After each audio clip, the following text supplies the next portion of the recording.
Good morning, students, and good morning, Mr. Rahul. On behalf of Yes. D.Y. Patil Pratishthan's Institute for Advanced Computing and Software Development, FlexTrade Pune, we welcome Mr. Rahul Sood from FlexTrade, senior architect, and he has expertise in development of low uh, latency trading solutions and implementation of high-speed market data storage system for real-time and historical analysis. More about what he has been into last 15-20 years in the IT industry. He will surely explain and introduce himself in a better manner. IACSD has been in existence from last 23 years, transforming the career of the students, the professionals, and also some people who would like to enhance their knowledge. Our idea is to provide industry exposure to the students along with the theoretical and practical training. And in the series of these type of initiatives, we have invited Mr. Rahul, who will be engaging our students in this session. And hopefully all the students would love to hear to him and uh, take as much as they can technically from this session. Once again, welcome you, Mr. Rahul, and over to you, Mr. Rahul. Yes, thank you very much, Keshav. Uh, can you see my screen? Not yet. Okay, just give me one sec.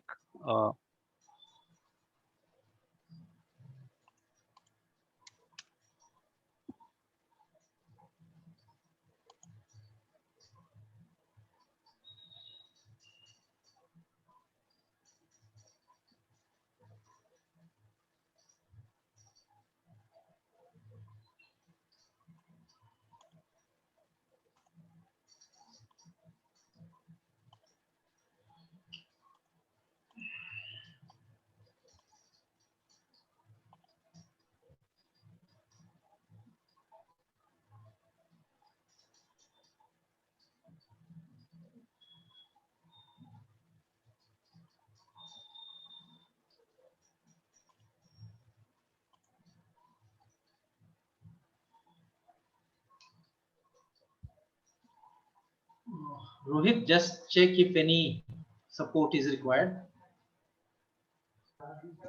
Yes.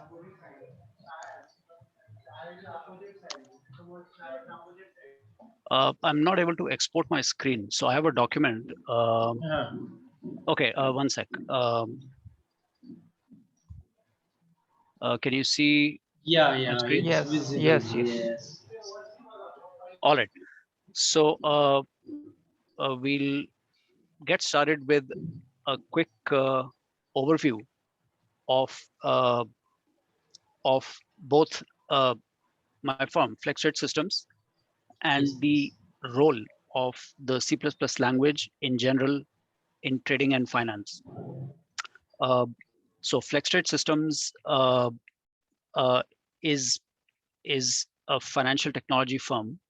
Uh, I've been working with the FlexTrade uh, in many different locations worldwide for the last almost 15 years, and uh, we are specializing in design, development, uh, operations, and maintenance of trading systems and algorithms. Uh, so the design and development of trading systems is quite a specialized uh, segment of the financial space.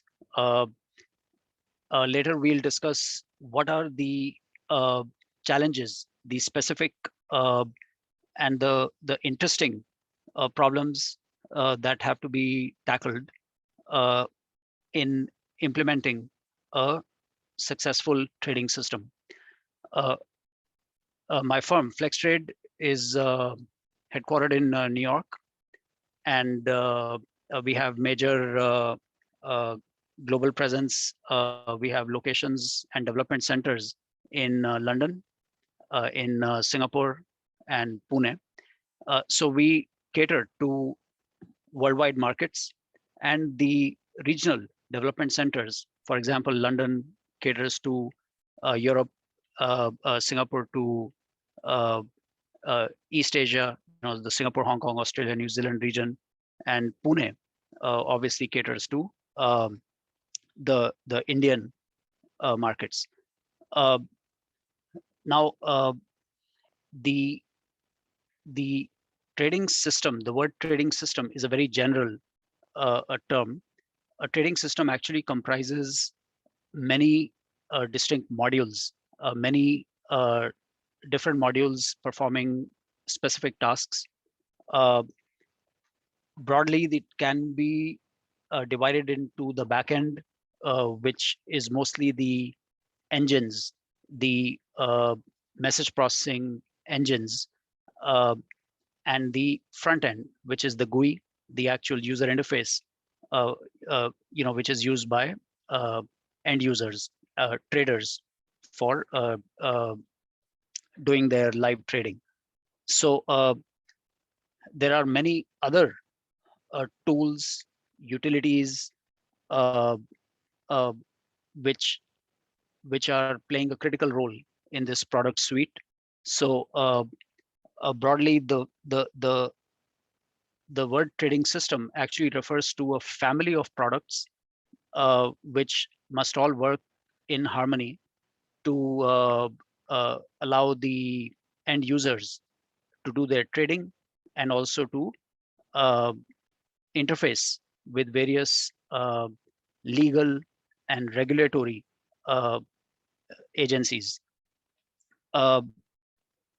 Since the product suite is quite broad, the technologies that are employed in implementing this this suite are also quite diverse.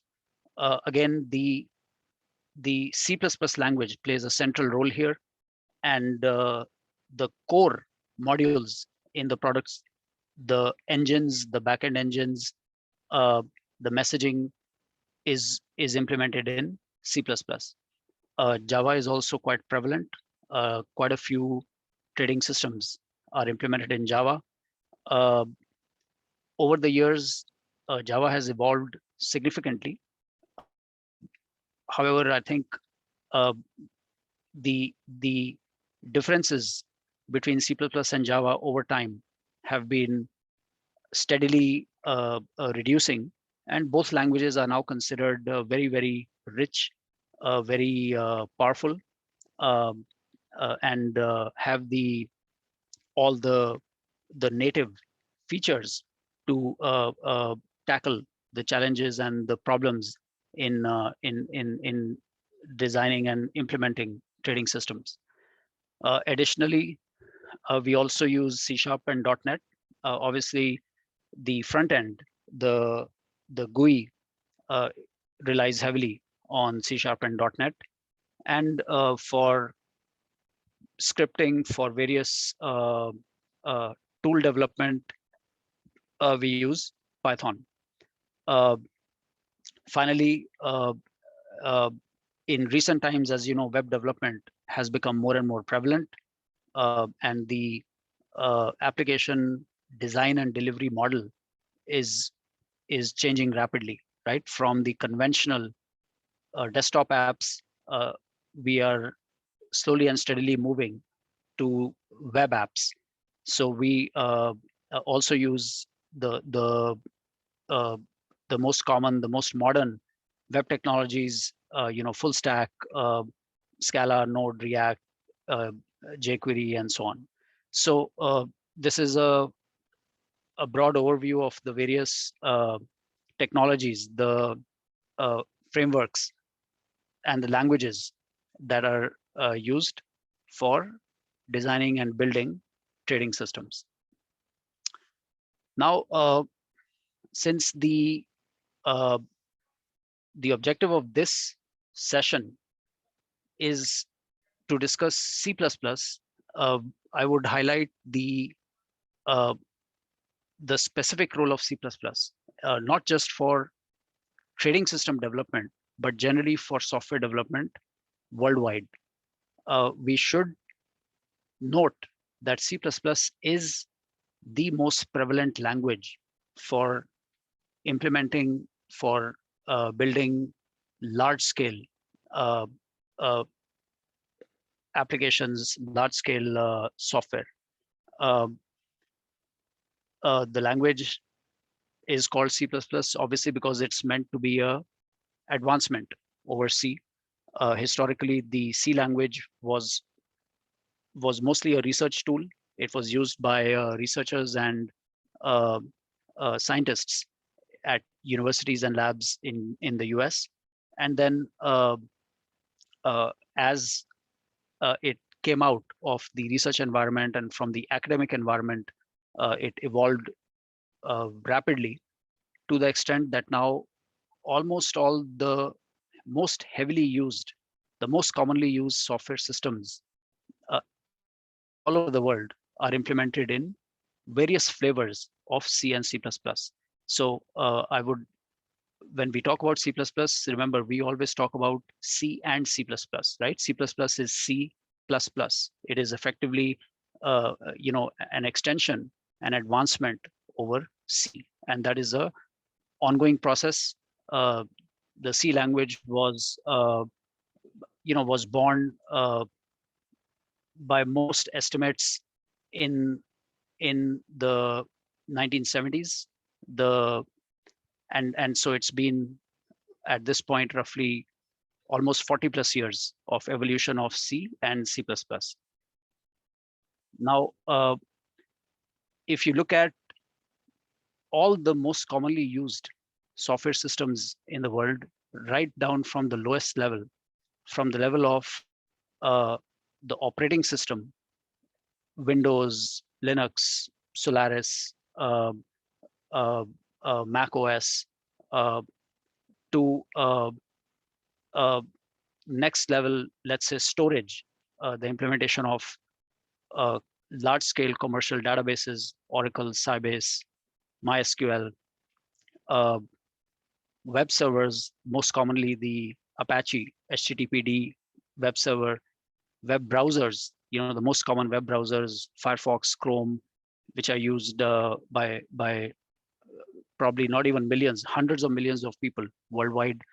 All these applications, all these systems have been implemented in C and C++.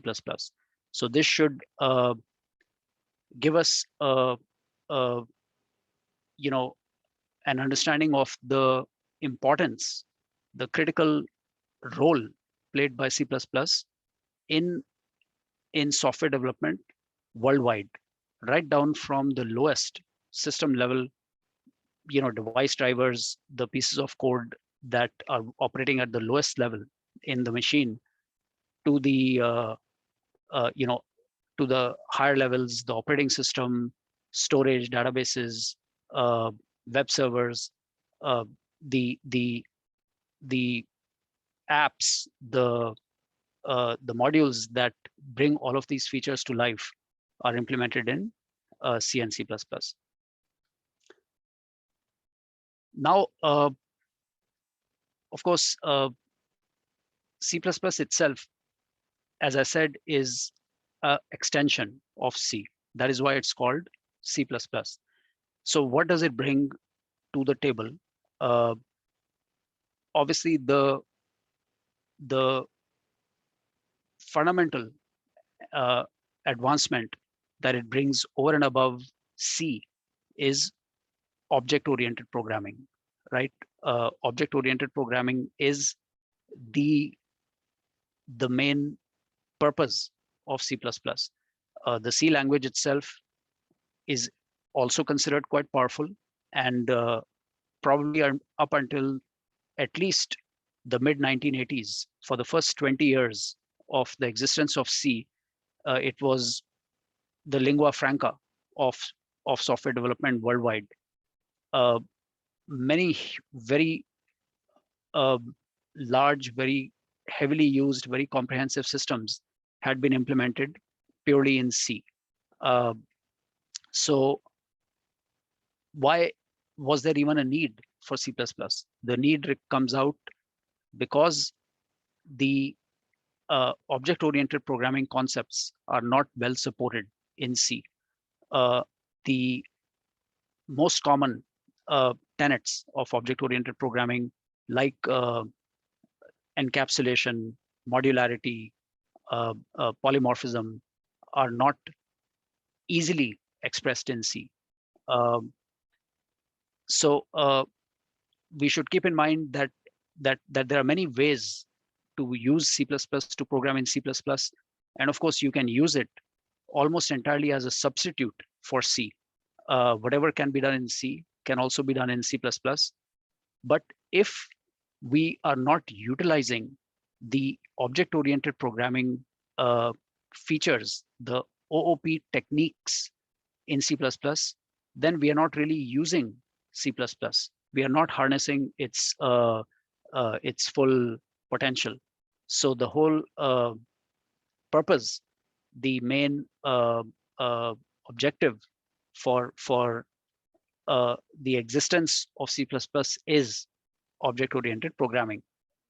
Now, the most important concept in object-oriented programming is encapsulation, right? The core abstraction in OOP is the class, right? The class concept.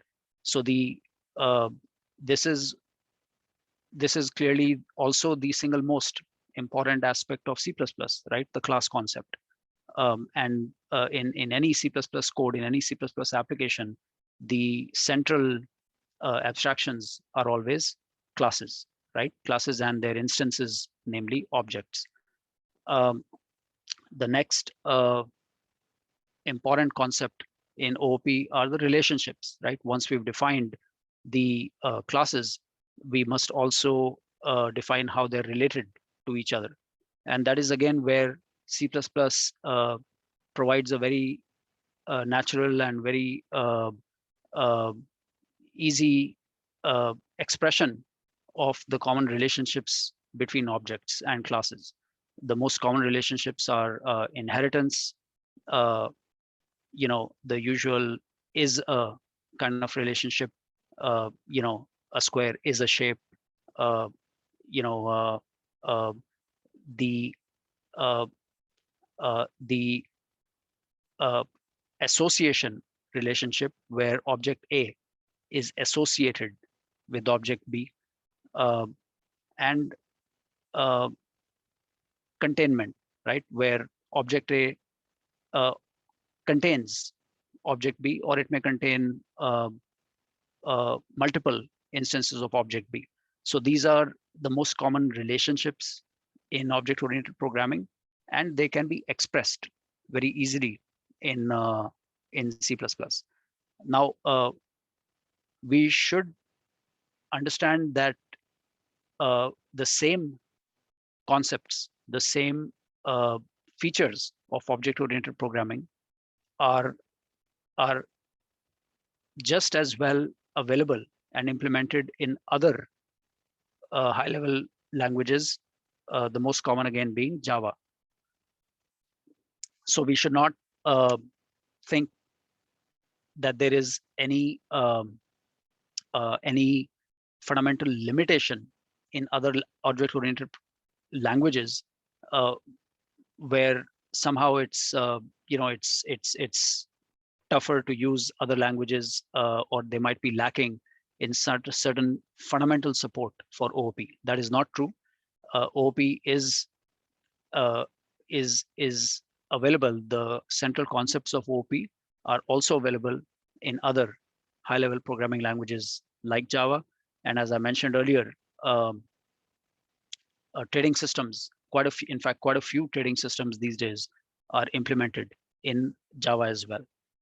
The only reason C++ still has more traction is probably because it is simply an older language, right? It's at least twice as old as Java. If Java kind of hit the mainstream, in the mid 1990s, and really became a very popular sort of worldwide standard for programming in the late 90s, then C must have done the same 20 years ago in the late 70s, and C++ did it in the 80s. So it's just a question of time over time, as languages evolve and as their usage becomes more and more common, as the global community, students, developers, researchers, industry experts utilize the language, it becomes accepted worldwide. And this is the reason, since C++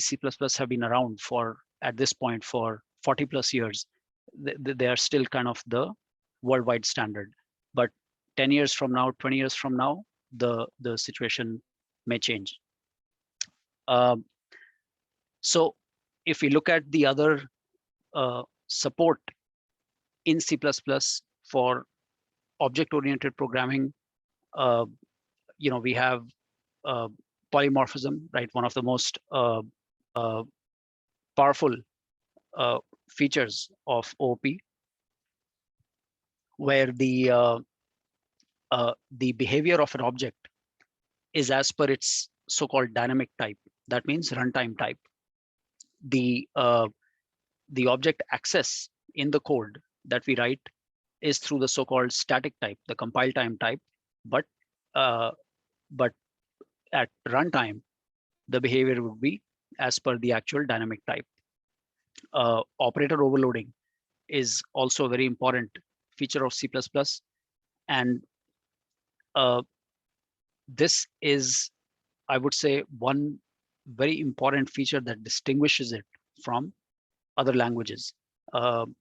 Operator overloading is a very powerful technique. I believe any student of C++ is well versed with it, but we must keep in mind that indeed this is a very powerful and a very unique thing, which really distinguishes C++ from many other high-level languages.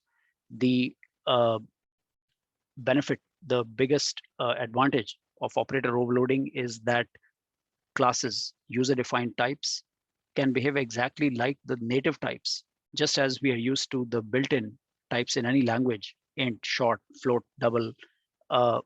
And there are all kinds of operations, mathematical operations, logical operations that can be defined on these types. We are used to native support for all the common mathematical and logical operations on the native types.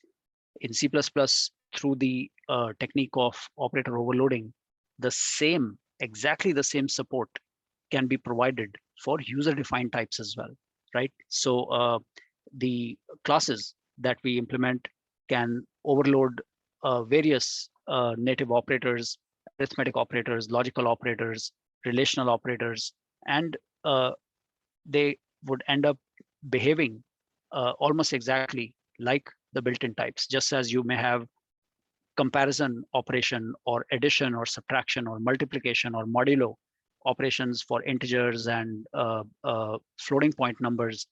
You can have similar operations for user-defined types. So this is the kind of very powerful feature of C++, which truly distinguishes it from many other languages.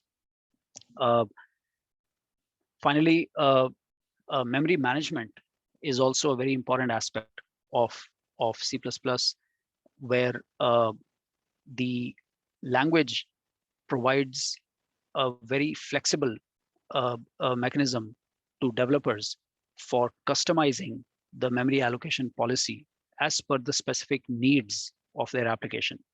Again, this is a unique feature of C++.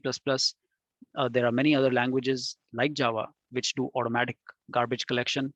And of course, it reduces the developer's headache, but it also takes away some flexibility from the developer. In C++, the flexibility has been provided to the developer for defining the memory allocation, the memory reclaiming, the garbage collection, so that applications which follow a certain known pattern of memory access can define the appropriate allocation policy instead of relying on the default policy provided by the compiler. So now let's take a look at the evolution of the C++ language.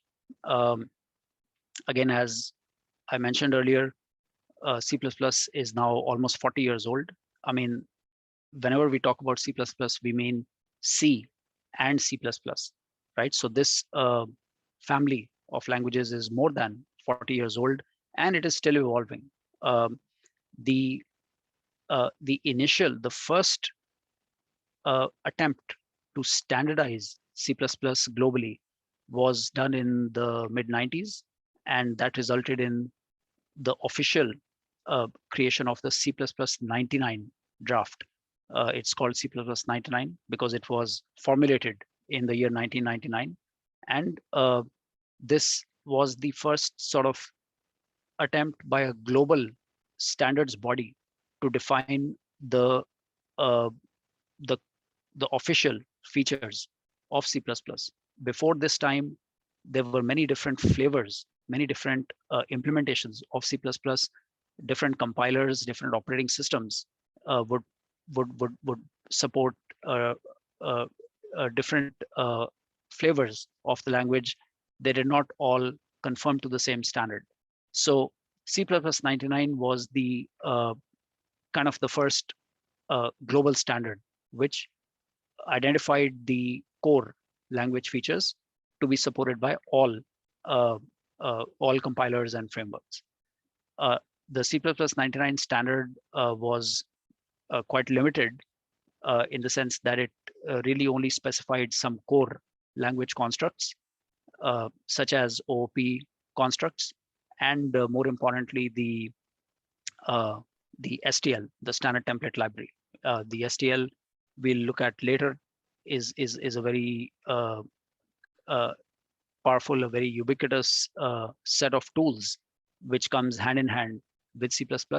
So the first global standard of C++ just defined the core language features and STL. Over the years, obviously, the language evolved, and many developers worldwide tried to extend it. And we must keep in mind that languages don't evolve in isolation. There are many different programming languages being used all over the world, and they all borrow from each other. The ideas in one language can certainly be borrowed, can be applied, can be used to improve and extend other languages. So this resulted in the next C++ standard, namely C++11, which was introduced in 2011. And it was a major overhaul of the language standard. Many new keywords were introduced, various new techniques to optimize the memory usage were added, and support from other languages where concepts like lambdas, namely anonymous functions, was also added. So this is how the language sort of keeps advancing, keeps progressing by addressing the feedback of the developer community, and also borrowing the improvements, the new features in other languages. C++11 has since been followed by C++14, C++17, and as you can imagine, this will continue, right? There'll be a constant evolution of the language, and as time goes by, as the developer community, the global developer community agrees on new features, on new standards, new keywords to be added to the language, these will also be standardized and supported by the build tools, namely the compilers and various IDEs. So let's take a look at one of the most important uh, pieces of any uh, C++ framework, which is the standard template library. So the standard template library, or the STL, is a very powerful uh, suite of uh, containers, of iterators, algorithms, functions, various utilities, which are essential for any programmer. These are considered the basic building blocks, the developer's toolbox, so to speak. Uh, the the framework is called standard template library because it is heavily dependent on templates, and the concept of templates is also a very powerful feature of C++. And this is one feature of C++ that has actually been copied by other languages. So as opposed to, say, lambdas or anonymous functions, which existed in other languages uh, like C# before they were brought into C++, templates have mostly been introduced with C++, and since then templates have been enormously successful for building a generic reusable code, and for that reason they have been added. They have been supported in other languages like Java as well. The STL owes its popularity to templates, and uh, it really boils down to a handful of utilities that it provides. But because of the concept of templates, these utilities are so powerful, they are so flexible, that really most developers find the STL indispensable. I mean, they would almost think that C++ without STL is no C++ at all. So STL these days pretty much goes hand in hand with C++. Anybody writing C++ code is automatically assumed to be well versed, to be familiar with STL, and should be able to employ all the important concepts, the features, the tools in STL. So if we take a, a quick look at STL itself, it can pretty much be divided up into four parts. The most important is containers. Containers are the kind of the basic building block of most applications. And by containers, we mean the data structures which allow us to represent, to model uh, uh, sets of values, collections of values. The STL has many different containers. It has the conventional so-called sequential containers, right? Vector, list, deck, which provide sequential access, or in the case of vector and deck, random access. In addition, it has the associative containers, which are also called dictionaries in other languages like Perl. These are called dictionaries because they have a key value concept, and the value in the container is associated with a certain key. The most common associative containers are the set and map, and now more recently, the unordered set and unordered map. The second most important part of STL are iterators, and the iterator concept is also very common, a very flexible concept, providing a standard mechanism, a uniform way of accessing a container. The iterators are used heavily in C++ code, and they have proved to be very, very useful in writing reusable code, which uses the same techniques, the same style of accessing containers.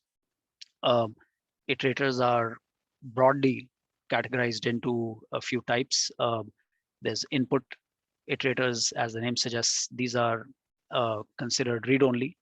output iterators are write only, typically used to populate data in a container. Forward containers are both read write, as in they can be used for reading as well as writing data. And as the name suggests, they move in a forward direction only. We can't backtrack with a forward iterator. Reverse iterators are similar. They provide read-write access, but in the reverse direction, if there are many application scenarios where we wish to do a reverse iteration of a container, go from back to front, that's where reverse iterators are useful. And finally, bidirectional iterators, which are the most generic, which can be used to read and write data in either direction, forward and reverse. So this is a quick sort of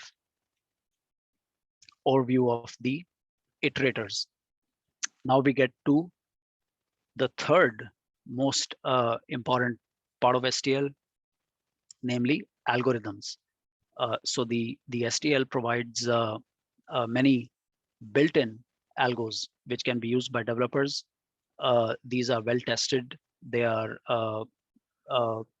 very powerful algos which solve common tasks like searching, sorting, permuting, and so on. And the design of the algos is very generic, so that the typical operations that are used by algos, for example, a typical search operation, which is based on comparison of keys, can be abstracted out. We can implement customized operations which will be utilized by these algos.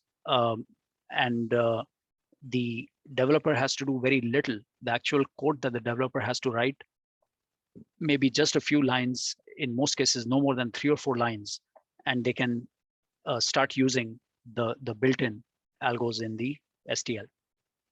The last part of STL are functions, which are essentially built-in abstractions, built-in representations of the common operations like arithmetic operations, logical operations, comparisons, and so on. So these functions are typically implemented as function objects. Function objects are also called functors, and functors are also playing an important role in object-oriented programming. The STL implements a very wide range of standard functors or function objects, which can again be used by developers in their own apps easily. So now that we've taken a look at the core language, the C++ language, and the STL, the base language features, we can look at the role played by C++ in trading and finance. My own expertise is primarily in designing and building trading systems. And for this purpose, as I mentioned earlier, C++ is the most suitable language. It is certainly not the only language for implementation of trading systems, right? I had also mentioned earlier that these days, quite a few trading systems are implemented in Java. Again, the reason is Java is also a very powerful language. It's an object-oriented language, and it has most of the features and functionality of C++. Also, Java has been evolving. It has progressively been improving over the last 15, 20 years, and is now considered a suitable platform, a suitable framework for high performance applications. C++ is, I would say, still considered the de facto standard, and most of the existing products, the existing trading systems in the world are still implemented in C++. Now, one of the most important reasons for the choice of C++ for implementation of trading systems is speed. Speed is an important factor in trading system design. The reason is that uh, the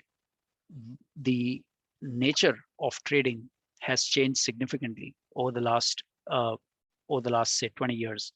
Uh, there was a time 25 years ago where trading was done by human beings, right? Trading was typically done by people, who were called specialists. For example, on the New York Stock Exchange, uh, in various exchanges worldwide, the people who would sit on the trading floor were the so-called dealers or specialists, and they would be handling the trading activities. Uh,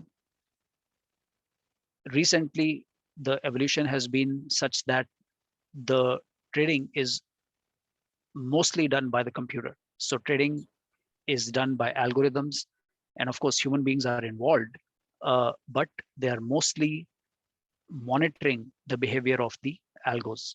So the actual trading, buying and selling of various stocks, bonds, commodities, futures, options, etc., all the common financial instruments that we know about, the actual trading, the buying and selling of these instruments is done by computer. It's done by algorithms, and the algos have been developed uh, by traders, by software developers like me, and my team. And the traders are mostly monitoring the behavior of these algos. The algos are designed uh, to operate at very large scales. They might be, for example, a single trader, if they were working manually, would only be able to trade, would be able to process a few orders every few minutes, right? Let's say, you wanted to buy the stock of, let's say, the stock of Infosys, right, in India, and if you think of the exchange as a shop, right? Just like if you need a certain grocery, if you need some grocery item, you have to go to the shop and you have to ask the shopkeeper for that item, and you have to give them money and they'll give you the item. Similarly, you can think of the exchange as a shop. The BSE, Bombay Stock Exchange, or NSE, National Stock Exchange, is the shop where you go to buy the thing that you need, namely stocks or shares. Let's say you want to buy 100 shares of Infosys, you would go to the National Stock Exchange or the Bombay Stock Exchange and tell somebody, look, I want 100 shares of Infosys. Here's the money. Please give me 100 shares. I mean, in a nutshell, this is what trading is about. Now, obviously, if the shopkeeper, the so-called trader, is a human being, then there's a limitation to their bandwidth, right? A human being can only do a limited number of trades in a given amount of time. If only one person, let's say myself, wants to buy 100 shares of Infosys in the next 1 minute, surely I can go to that trader. I can go to the shop, give him the money, and he can give me 100 shares. But what if there were 10,000 people who want to buy shares of Infosys all in the next 1 minute? Can they go to a single person? Can they go to a single shopkeeper or a single trader? They can't, right? The scale of trading has changed so much that the human being can no longer do trading manually. So this is the reason that the trading is mostly done by algos. It's done by the computer, and for that reason, the algos must be designed very carefully. They must be designed with the various considerations of performance, latency, and so on. The volume of data which the algos must process in real time is typically very large. The data which is published by exchanges on their various market feeds is very high volume. It can be in gigabits per second. And that is the reason the algos have to be very efficient.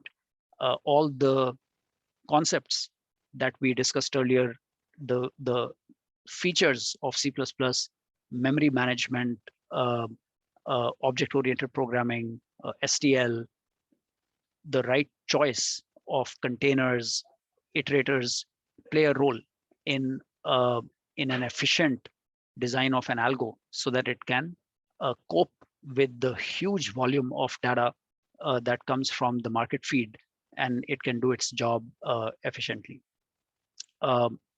So, I mean, in a nutshell, this is the reason: efficiency, speed, reliability, latency. These are the factors that that make C++ the most suitable choice for building trading systems and for building trading algorithms. So I'll end here. I think we want to get some feedback. We certainly look forward to interaction with the student community, and you know, I would welcome any questions, any comments from the participants. Let's have a free exchange of ideas and views.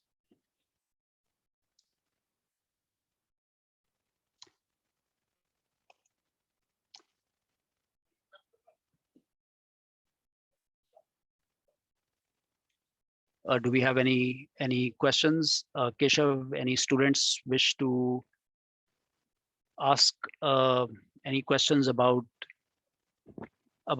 C++, about trading, product development, anything?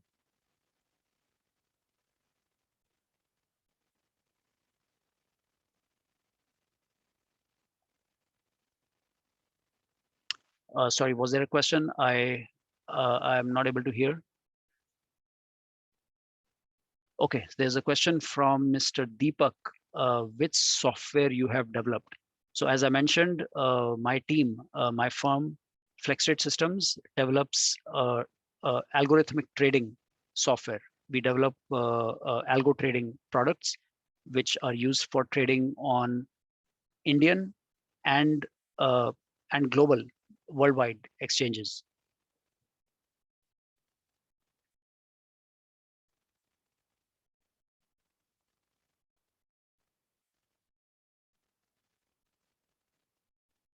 Does that answer the question?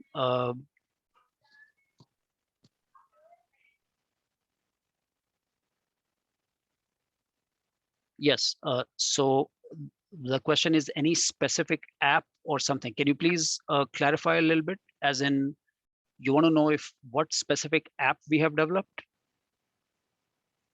Okay. Okay. So understand. So the question is, who do we provide our software to? Okay. So we provide our software to so-called institutional traders. That means people like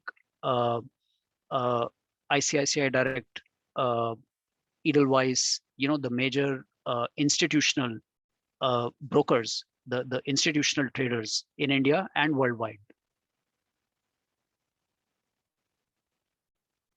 Okay, there was a question from someone about speed. Yes, so certainly the core advantage of C and C++ is speed, efficiency, and that is the reason C++ is considered the most suitable platform for building low latency applications.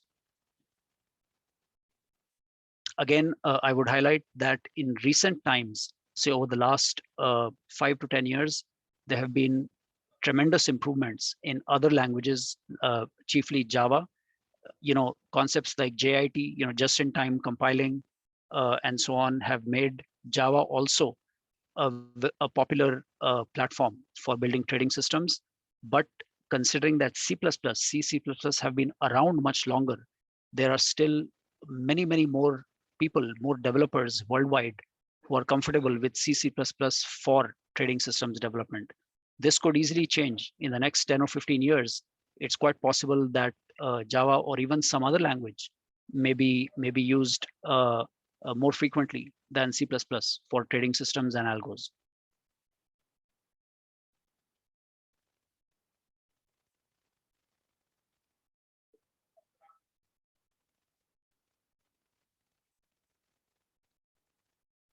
Any other questions? I mean, do you guys want to talk about your own projects? I believe you're all uh, CDAC students, right? I mean, what kind of projects are you pursuing? You know, I mean, have you done C++ development?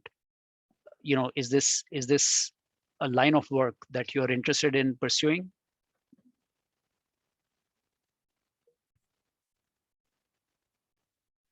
Okay, the question is, okay, so there are two questions, right? One was about, one question was, how can a beginner understand these concepts? Well, I mean, as they say, right, a journey of 1,000 miles begins with one step. So we are all beginners, right? At some stage in our lives. I mean, even Bill Gates was a beginner. So there's plenty of resources, there's plenty of material. You know, in this day and age, I think there are many means of absorbing and learning uh, uh, high performance software development. And of course, you are already studying in a premier institute like CDAC. Uh, you know, uh, surely you will have access to various online resources. You have access to your faculty and staff uh, who can provide guidance on how to become proficient uh, developers, you know, in C++ and specifically in trading systems.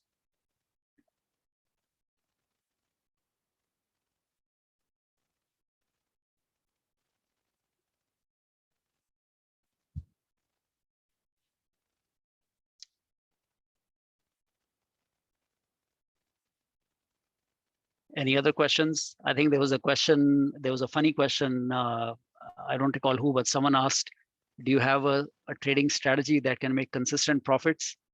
Well, I mean, if I did, then I wouldn't be sitting here talking about C++ development, right? I'll be employing my strategy to make consistent profits. So yeah, I mean, on a serious note, no one has any such strategy, right? So you should not be tricked or fooled by anyone who claims to have a magic formula for making money on the financial markets.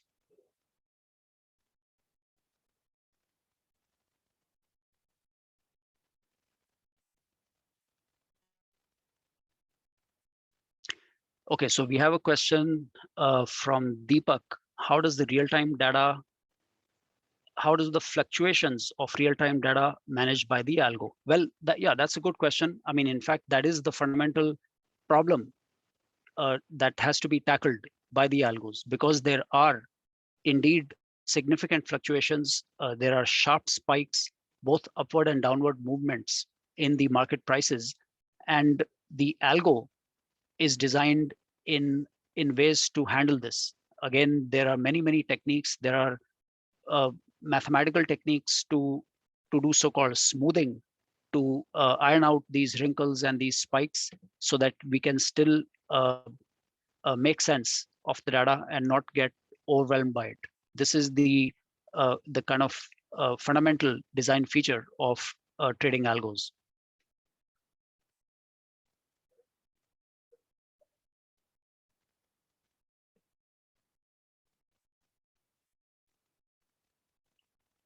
Any other questions?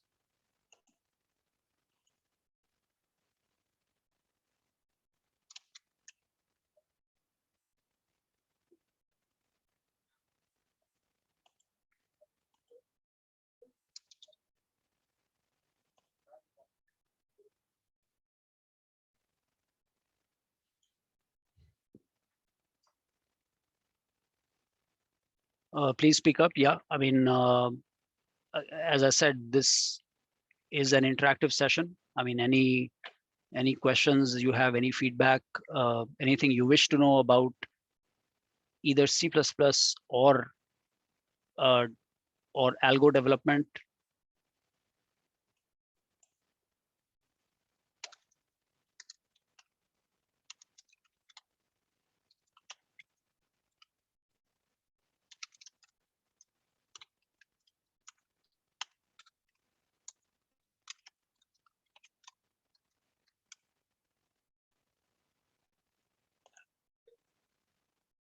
Okay, so we have a question from Ashish, some information about software development process. Okay, so that's a good question. The software development process itself has also evolved significantly in the last 10-15 years. Uh, you may have heard a term called DevOps. DevOps is a very common term these days. DevOps is basically the operations of development. That means the cycle, managing, automating, implementing the software development cycle. So it is, you can think of it as one level over and above actual coding. Coding is where you use languages like C++ or Java to, to build a product, to build the algos, to solve some specific problems. And then DevOps is one level up. That is the tools and techniques that are used to build the product, to build your code, manage it in a source control system like Git, uh, you know, uh, uh, manage the versions, deploy it to the end users, and so on. So there is an entire field called DevOps. You should certainly look into various online resources on DevOps. Almost all the tools that are used for DevOps, like Git, like Jenkins, like GitLab, are open source. The tools are very powerful. They're free of cost, and you should certainly explore them.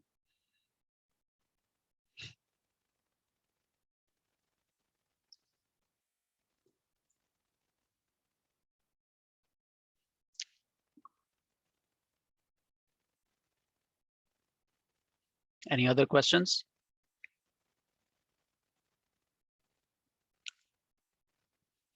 So no, I mean, I asked for some feedback on what the students have actually done with C++ in their own projects. I assume you're all CDAC students, right? You're in the PG program.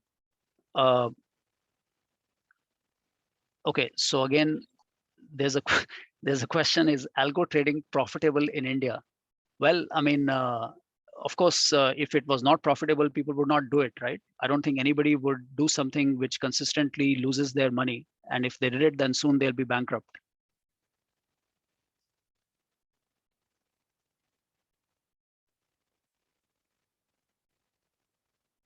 So getting back to what I was saying, I would welcome the feedback from students on their own experience with C++ so far. Uh, uh, what has been your understanding of the strengths, the weaknesses of C++? For example, have you been able to compare it to other languages? Do you do coding in more than one language? Let's say C++ and Java, or C++ and C#. I mean, this is how you would understand and appreciate the differences between different languages, and you would grasp the strengths and weaknesses of each language. Does anyone want to share their experience?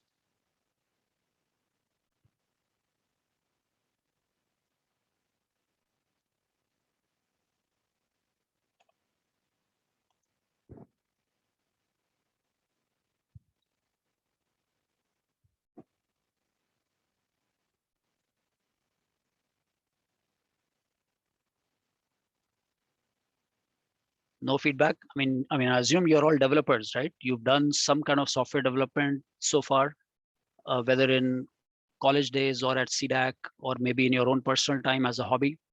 I mean, what is your uh, experience of software development in the various languages that you have tried?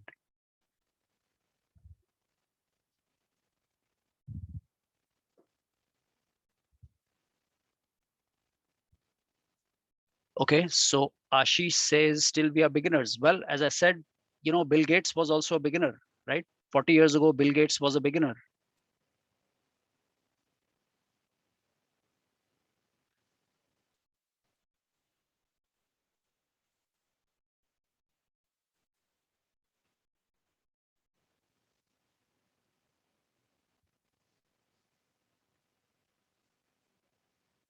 So it doesn't matter. I mean, even if you are beginners, you should share your feedback. Uh, you know, uh, Explore the various frameworks, the languages at your disposal, and that is how you would grasp the relative strengths and weaknesses of different platforms, different frameworks.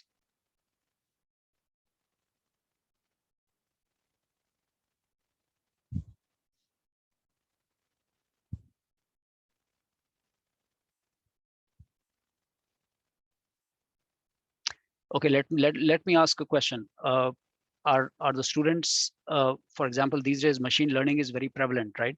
So is this batch of students interested in machine learning? Have you done projects in ML, in AI, data science? I mean, these are kind of common buzzwords these days, right? I would assume a lot of students are interested in this area. So does anyone want to talk about ML or AI?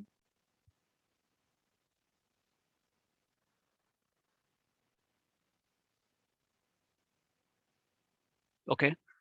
So there's one question again, which says, can we use AI to predict the stock market? I mean, well, as I said, I don't think anybody can predict the stock market, at least not in a consistent manner. Uh, and AI, remember, the first letter of AI is A, right? A stands for artificial. So it's an approximation to the human brain. I mean, it can't match the capability of the human intelligence. So if the human intelligence can't predict the stock market, I think you can safely assume that AI can't either.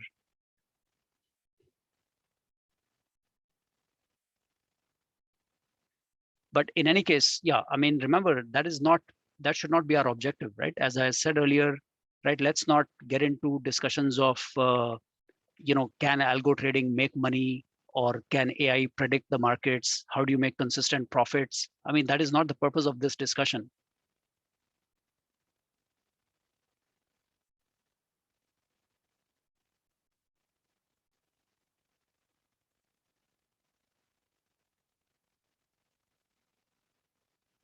Okay, so yes, that's an interesting question. Nivedita says, can we go with TensorFlow learning as beginner for ML? Of course, TensorFlow is a very powerful tool, and certainly you are encouraged to explore it.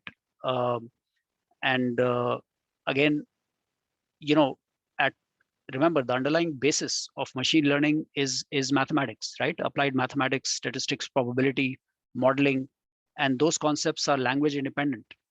So you can learn it in a given framework. It could be TensorFlow, it could be many other frameworks for ML, but the core concept remains the same.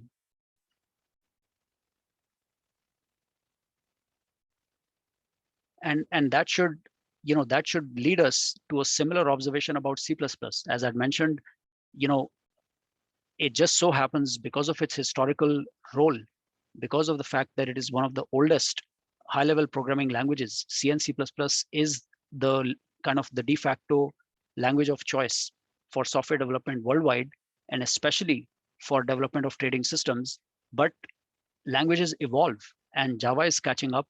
Uh, uh, it's Java is also very, very powerful. And if you've used advanced features of Java, JIT, just-in-time compilation and so on, it can be as efficient, as lightweight as C++.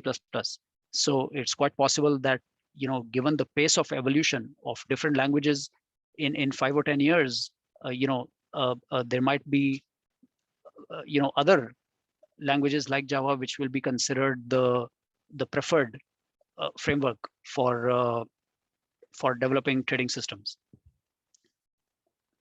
Right. The important thing is to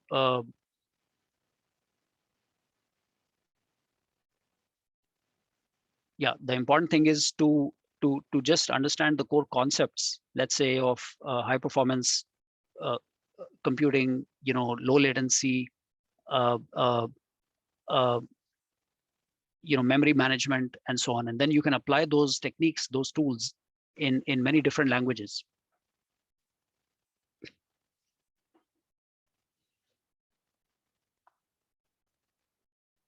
Okay, so there's a question: how can we understand ML to make a project with some help from professionals?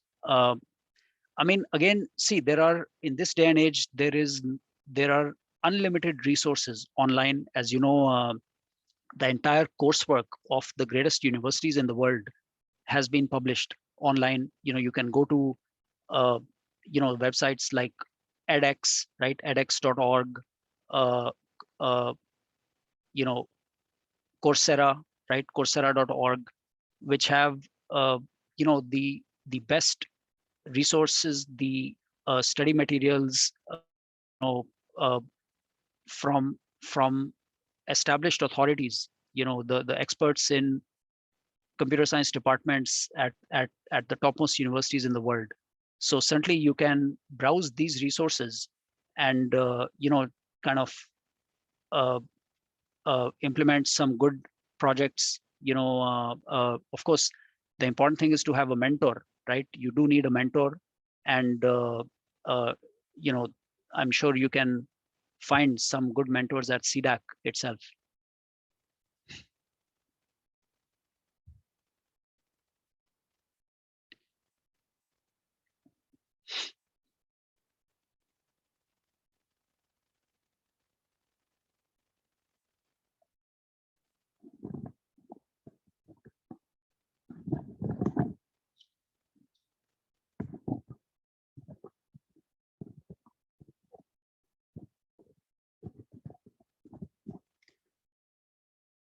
Any other questions?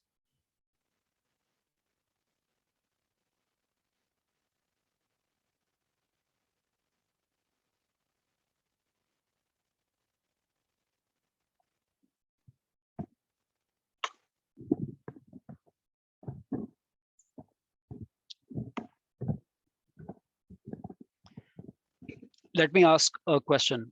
So in this community, uh, are most of the students keen to go into the corporate world, as in after completing your coursework at CDAC?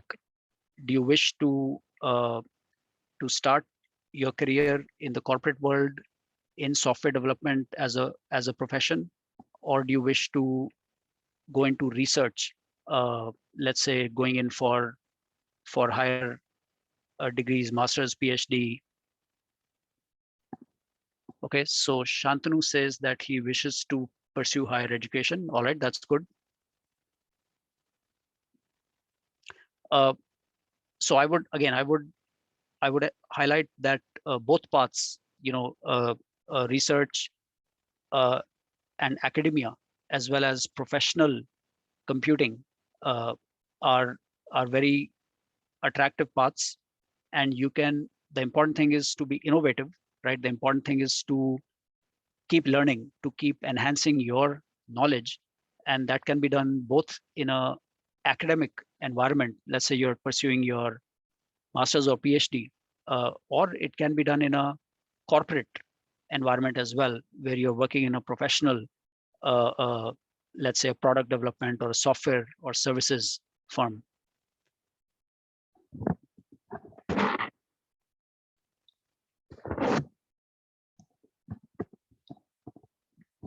Okay, so Shantanu says he's from non-IT background. Yeah, I mean, I think these are, IT versus non-IT, things like this are irrelevant. Again, I will give you the example of both Bill Gates, right, the founder of Microsoft, and Steve Jobs, the founder of Apple. And that, forget about IT or non-IT, they didn't even finish college. They're both dropouts. I mean, at age 19 or 20, they left their college. They don't even have a degree.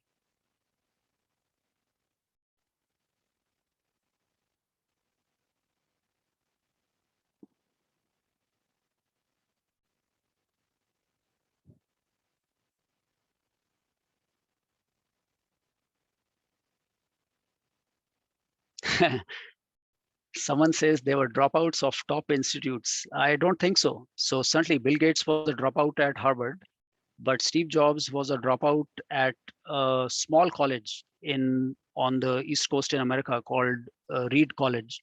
It was almost unknown college, right?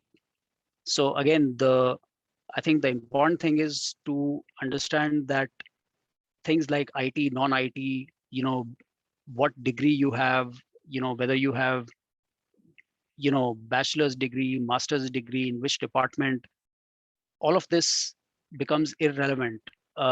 Let's say after age 23 or 24, when you're, or whatever, 25, when your education is over, what matters is your desire, your hunger to keep learning and growing, and to be able to absorb, uh, you know, knowledge from all the sources, all the rich sources that are available to us today. Uh, uh, the important thing is to utilize those resources for your own personal learning and growth.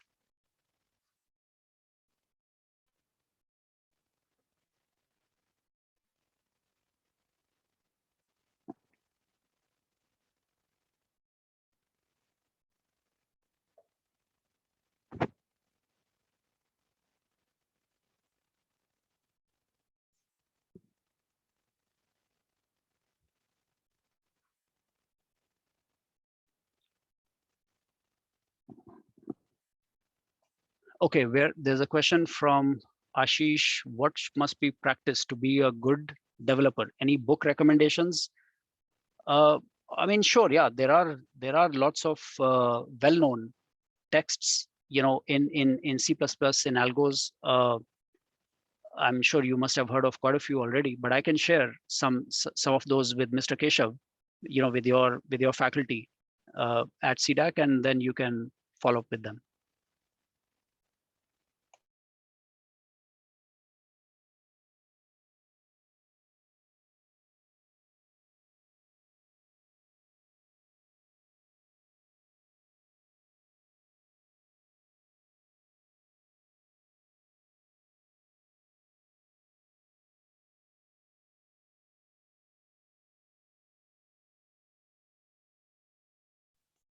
Okay, so there's a question from Shantanu. Can you shed some light on candidates like us from India who have pursued higher education? I mean, of course, people have been pursuing higher education from India for decades, right? I mean, there are any number of people, right, who have gone on from India to pursue their higher studies. It doesn't necessarily mean they are engineers, right? Not necessarily BTechs. You know, as I said, the specific qualification, the official qualification you have, is not kind of the biggest deciding factor in what you can accomplish and what paths are open to you going forward. Uh,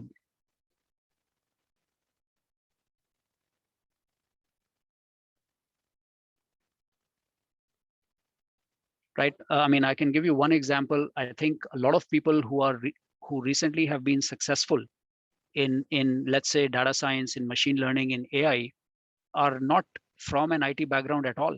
They don't have BTechs. Mostly they have BSc in maths or in statistics. Quite a few may have done MSc, but essentially remember that the core concepts of machine learning and AI have nothing to do with programming. The core concepts are mathematical, right? It's all to do with probability, statistics, modeling, uh, and for that you don't have to be an engineer, but certainly you should have a mathematical bent of mind.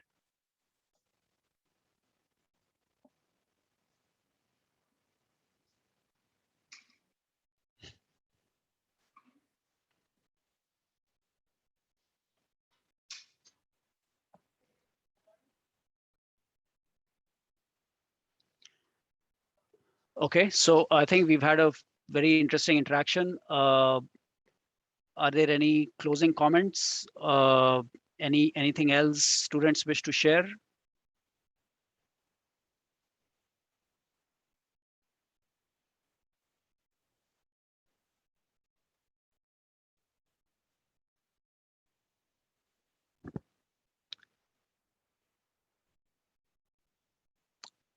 Nothing. Okay. So thank you, everyone. It was a very enlightening experience to interact with you, and I hope you gained something from this session. Uh, uh, as I mentioned, I'll share some uh, uh, recommendations on specifically on C++ development, some online resources and texts with your faculty. And if you wish, you can certainly contact them to to further improve and polish your C++ skills.